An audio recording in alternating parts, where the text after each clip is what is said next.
Halo semuanya, selamat datang dalam pembahasan materi hari ini. Pada sesi kali ini, kita akan mengulas secara mendalam mengenai struktur pembangunan salah satu puisi klasik Nusantara, yaitu Gurindam. Meskipun Gurindam terlihat sederhana karena bentuknya yang ringkas, sesungguhnya karya sastra ini memiliki aturan penulisan yang sangat ketat dan logis. Pemahaman mengenai struktur ini sangat penting agar kita dapat mengenali, menganalisis, bahkan menyusun Gurindam dengan benar sesuai kaidahnya. Mari kita langsung mulai pembahasannya. Mari kita perhatikan tabel struktur dasar Gurindam yang tampil di layar. Terdapat 6 unsur utama yang mendefinisikan bentuk fisik dan karakteristik sebuah Gurindam. Pertama, mengenai jumlah baris, berbeda dengan pantun yang umumnya terdiri atas 4 baris, satu bait Gurindam hanya memiliki 2 baris. Kedua adalah jumlah suku kata. Setiap baris dalam Gurindam idealnya dibatasi antara 8 hingga 12 suku kata.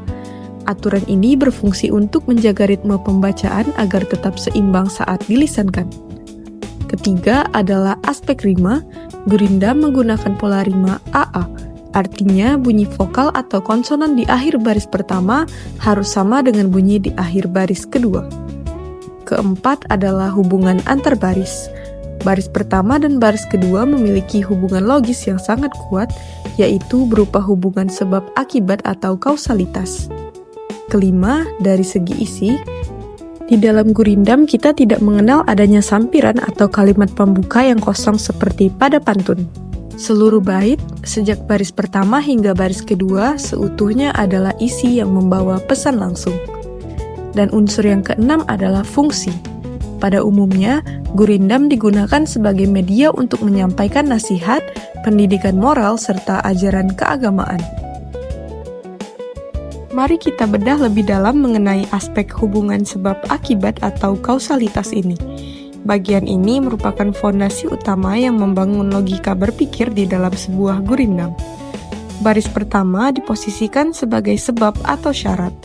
Di bagian ini, pembuat Gurindam akan meletakkan suatu pernyataan, pengkondisian situasi, ataupun permasalahan yang menjadi latar belakang pokok pikiran. Hubungan logis ini kemudian dijembatani oleh kata hubung implisit maupun eksplisit seperti maka, supaya, atau tentu. Sehingga kita sampai pada baris kedua yang berfungsi sebagai akibat atau jawaban.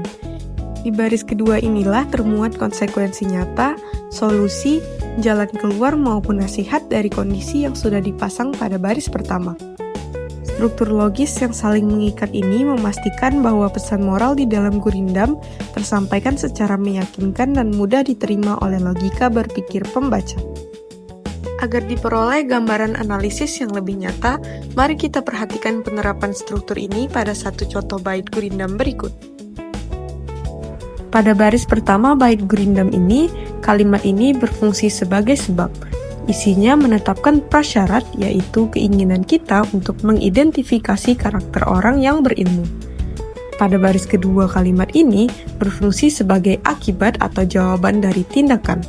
Bagian ini menerangkan konsekuensi logis dari baris pertama bahwa orang yang berilmu tersebut ditandai dengan kebiasaannya yang tidak pernah bosan untuk belajar dan bertanya. Dari aspek fisik penulisan, bunyi akhir pada baris pertama adalah berilmu dan baris kedua adalah jemu. Keduanya diakhiri dengan bunyi vokal U yang selaras, sehingga memenuhi aturan rima AA. Fungsi utama dari bait Gurindam ini sangat jelas, yaitu menyampaikan nasihat moral mengenai pentingnya ketekunan dalam menuntut ilmu. Sebagai kesimpulan dari pembahasan kita, Gurindam merupakan bentuk puisi lama yang sangat teratur. Kekuatannya bukan hanya terletak pada rima akhirnya yang selaras dan indah didengar, tapi juga pada bagaimana pesan moral disampaikan melalui kerangka berpikir sebab akibat yang sangat logis dan padat. Demikian penjelasan mengenai analisis struktur Gurindam pada kesempatan kali ini. Terima kasih kepada rekan-rekan sekalian atas perhatiannya dalam menyimak materi ini dari awal hingga akhir. Sampai jumpa pada pembahasan materi berikutnya.